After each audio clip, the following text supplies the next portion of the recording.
This is the presentation of Equifax data breach of 2017, the causes, damage that was done, and lessons learned.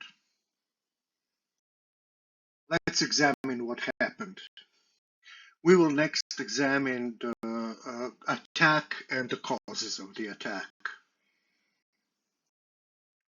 In March of 2017, Apache announced the vulnerability and the released patch for that vulnerability. And also in March, federal government notified Equifax actually directly by an email about this vulnerability.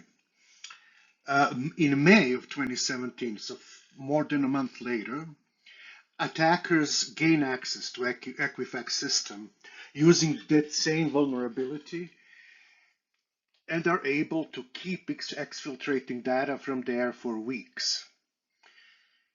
Only in July, Equifax notices some unusual network activity and starts investigating, and it takes them until the end of July. At the end of July, they realize that they're experiencing a data breach. And only in September of 2017, Equifax discloses the breach to the public. So the things that went wrong and why this happened there are multiple reasons. First, there was a lack of patch management and vulnerability remediation in Equifax. Even though the vulnerability was identified earlier and patch was released, it wasn't applied by Equifax. Then they had insufficient cybersecurity governance and oversight, so there was no culture and there was no awareness there of importance of cybersecurity. They have also inadequate network segmentation and data governance, which expose their data to the world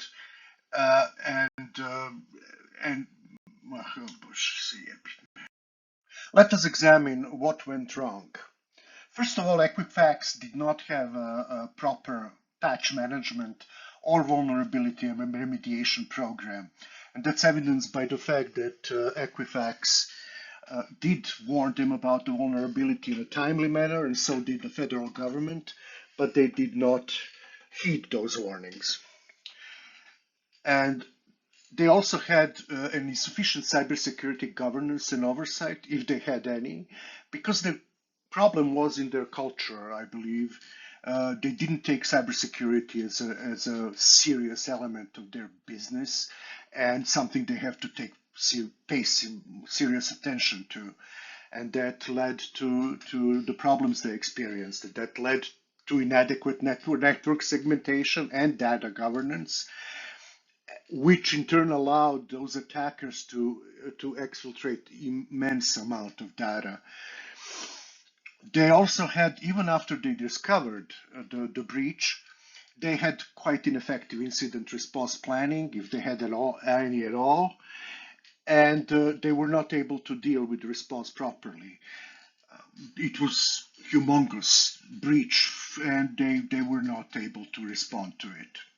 Also, the third-party risk management wasn't in place, and their supply chain was not properly monitored for security.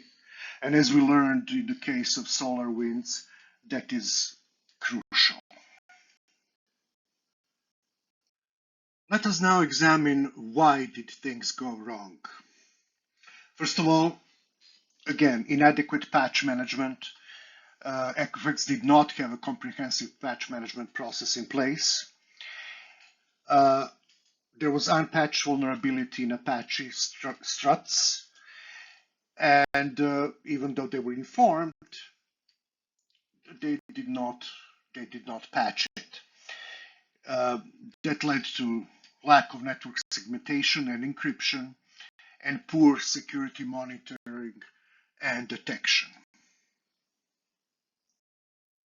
If we now analyze how was the response to the attack, there were many issues with that response. First of all, there was a delayed public disclosure, which raised suspicion that Equifax is not prioritizing consumer protection. Then, of course, we talked about inadequate customer support, and their experience was very frustrating, with many users receiving inconsistent guidance. Then there was a problem with executives selling stocks just after the breach was announced. And one of those executives actually in the end was convicted of insider trading. And they also underestimated the scale and sensitivity of data loss. And it was 145 million people were affected. And Equifax infrastructure to handle the scale of concern and the volume of questions really fell short. So what would I do differently from Equifax? First, I would prioritize immediate containment and patch deployment. I would immediately ensure that all vulnerable systems, including Apache struts, were isolated and patched. And I would have a thorough scan of the network, which would identify any other potentially unpatched or vulnerable systems in a proactive way. Then I would initiate a transparent and timely public disclosure in case we find a problem and there is a breach. It is very important that, as in this case was not the case, for public to be informed as soon as possible. It is important for the reputation of the organization. And I would also strengthen customer support and communication channels. So those who failed in this particular breach and compounded the problem. So having a good customer support is of crucial importance, especially in situations like this. If there is anything good that happened with this breach, it is the lessons that were learned from it, not just that Equifax learned, but everybody else learned as well through their experience. So first of all, it underscored how critical it is to implement a robust patch management process. That's obvious. Then other organizations should establish a proactive, automated, and regular patch management program. And they need to prioritize patches which are critical, with critical vulnerabilities and in high-risk systems. Then this breach in Equifax illustrated how lack of network segmentation allowed attackers to move laterally within the network and to access this data. And other organizations should implement strong network segmentation and role-based access to control and limit access to sensitive data based on the principle of least privilege, which means only as much privilege as is necessary. Users have no more than that. Equifax breach went undetected for 76 days, and that was obvious weakness in monitoring and response capabilities. So other organizations should deploy robust monitoring and alerting systems to detect suspicious activity early.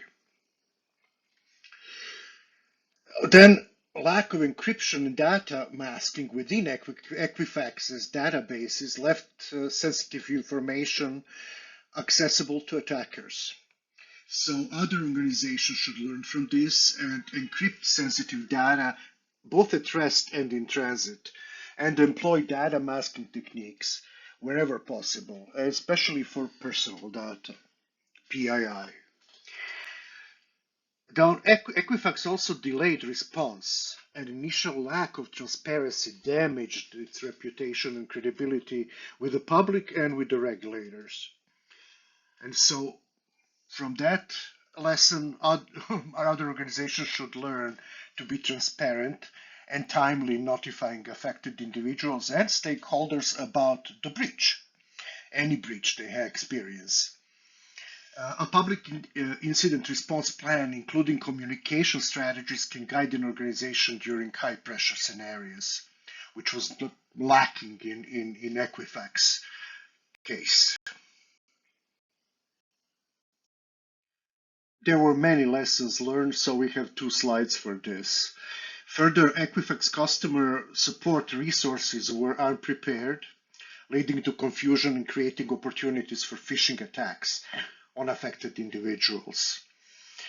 The phishing attacks were because they created a page that people were supposed to go if they feel that their data was breached, but that page was not properly done. It wasn't even part of their domain, so that created confusion and actually put the people at risk. So other organizations should ensure that customer support teams are trained to handle breach-related inquiries effectively. The containment was slow, and delayed disclosure highlighted Equifax's lack of preparation for responding to a data breach of this magnitude. So other organizations would be well advised to have timely and speedy containment plans developed. They should regularly test and update those plans. Equifax faced backlash for insider trading, as one executive was convicted of selling the stock prior to public disclosure of the breach. Other organizations should learn from this and implement strict controls on insider trading, and I think that most of them already do that. The Equifax breach exposed underlying issues in organizational culture, including inadequate prioritization of cybersecurity. I spoke about this earlier. So other organizations should make cybersecurity an integral part of anything that they do. And they also should organize regular training for employees at all levels, from executives to entry-level staff, to reinforce this focus and ensure everybody understands their role in protecting the sensitive data. And finally, this graphic shows graphically what the damage was from this attack.